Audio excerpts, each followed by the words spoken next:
हमीरपुर के विधायक आशीष शर्मा ने प्रदेश की सुख सरकार पर जमकर जुबानी हमला बोला है। आशीष शर्मा ने कहा कि प्रदेश की सरकार सुख की नहीं बल्कि दुख की सरकार है। उन्होंने कहा कि प्रदेश की सरकार ने जब सत्ता हासिल करनी थी तो विभिन्न प्रकार की गारंटियां लोगों को दी थी, लेकिन अब सरकार उन गारंटियों को तो पूरा नहीं कर रही बल्कि भाजपा सरकार द्वारा शुरू की गई जनहितैषी योजनाओं को भी बंद कर रही है, जिससे प्रदेश के लोगों को लाभ नहीं मिल रहा है।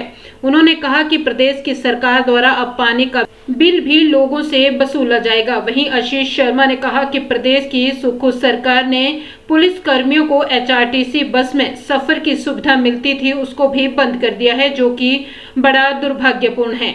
वहीं विधायक आशीष शर्मा ने कहा कि हमीरपुर जिला में बारिश से अभी तक कोई बड़ा नुकसान नहीं हुआ। उन्होंने कहा कि प्रदेश के अन्य जिलों में बारिश के कारण काफी नुकसान हुआ है और कई लोगों की जान माल का भी नुकसान हुआ है, जिसके लिए वे दुख प्रकट करते हैं। उन्होंने कहा कि मेरे विधानसभा क्षेत्र में जो ब्यास नदी के किनारे जल शक्ति विभाग की स्कीमें हैं उनको नुकसान पहुंचा है और अन्य हमारे विधानसभा क्षेत्र में कोई भी जान माल का नुकसान नहीं हुआ है। इसके लिए विभाग को सूचित कर दिया गया है और विभाग भी अपने स्तर पर इन स्कीमों पर काम कर रहा है और जल्द ही इन स्कीमों को सुचारू रूप से चलाया जाएगा।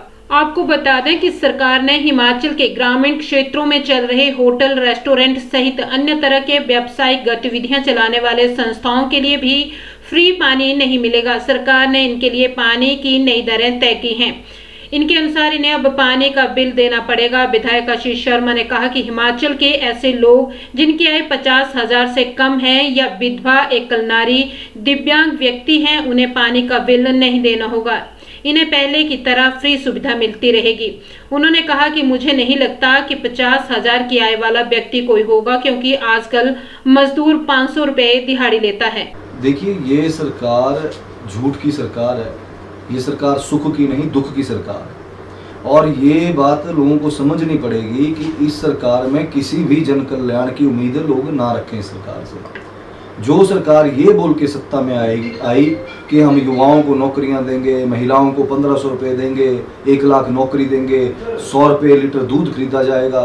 आज दूध खरीदना तो दूर की बात है, आज जो है लोगों से पानी के बिल भी इन्होंने बोला कि पानी के बिल का भी भुगतान किया जाना है।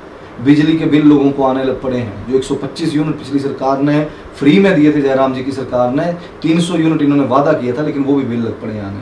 पुलिस कर्मचारियों का किराया बसों में लेने लग पड़े हैं, वो भी सब्सिडी इन्होंने ख़त्म कर दी। हालांकि पुलिस कर्मचारियों का उनकी तनख्वाह से वो पैसा कटता था, लेकिन तब भी इनको उस चीज़ का भी कोई जो इन्होंने जो डिसीजन लिए ना कि उस तरफ देखा।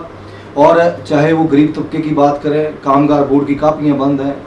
मेरे बच्चों को 51,000 रुपये गरीब परिवार के बच्चों को शादी के लिए मिलता था, वो बंद है। हिम केयर कार्ड बंद है। गरीब कोई व्यक्ति अगर इलाज कराना चाहता है तो मुख्यमंत्री जी बोलते हैं कि केवल सरकारी अस्पतालों में होगा, या तो आप सरकारी अस्पतालों में सुविधा दें, और अगर आप सुविधा नहीं देते हैं तो मैं आपके चैनल के माध्यम से यही विनती करूंगा कि कम से कम जो चला आ रहा है, अगर किसी ने, मैं उदाहरण के तौर पर ये बात करता हूँ कि अगर किसी व्यक्ति ने प्राइवेट हॉस्पिटल में डायलिसिस करवाना हो तो उसको 1800 रुपये देना पड़ता है एक डायलिसिस का, 4 घंटे का समय लगता है। सरकारी अस्पताल में 2 मशीनें हैं, एक मशीन पे 2 मरीज पूरे दिन में निकलते हैं, 4 मरीज वहां से डायलिसिस करवा सकते हैं। अगर प्राइवेट हॉस्पिटल्स में पिछली सरकार ने ये कार्ड के तहत उनको ऑथराइज किया था तो लोग वहां पे जाते थे, अपना डायलिसिस करवाते थे और उसके बाद वो कार्ड से पैसा कट जाता था।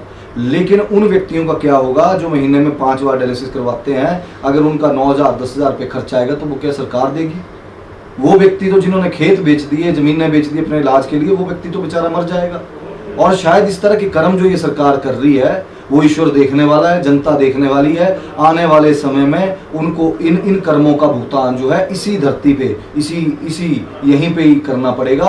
जो ये जन कल्याण के विरुद्ध ये सब जो कर रहे हैं, जिस तरह के डिसीजन ये ले रहे हैं, मैं समझता हूँ इसका जवाब आने वाले समय में जनता देगी। और शायद अगर उपचुनावों से पहले इन्होंने ये सब किया होता तो जनता को इनका असली चेहरा नजर आता और इस तरह का परिणाम जो 6 सीटों पे भारतीय जनता पार्टी का जो इन्होंने झूठे वादे किए कांग्रेस ने और भारतीय जनता पार्टी के प्रत्याशियों को हार देखनी पड़ी, शायद ये देखने को ना मिलती। ये लोग अब समझेंगे। मेरे विधानसभा क्षेत्र में उस तरह की कोई घटना घटित नहीं हुई है। उस पर प्रभु की कृपा है कि ऐसी कोई इस तरह की घटना नहीं हुई।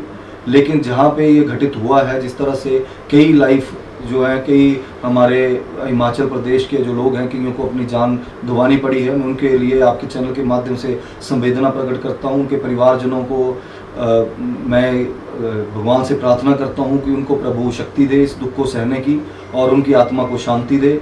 और मेरे यहाँ पे विधानसभा क्षेत्र में इस तरह की बरसात अभी तक देखने को नहीं मिली है कि किसी तरह का नुकसान हुआ हो। और जहाँ पे जो लगते हुए क्षेत्र हैं, जैसे ब्यास नदी है यहाँ, या वहाँ पे अगर सरकारी मशीनरी का कोई नुकसान हुआ है तो वो विभाग द्वारा जो है वो बता भी दिया जाएगा। और थोड़ा बहुत वो जल शक्ति विभाग का कोई नुकसान हुआ है तो बाकी किसी तरह की कोई ऐसी सूचना मेरे ध्यान में नहीं है।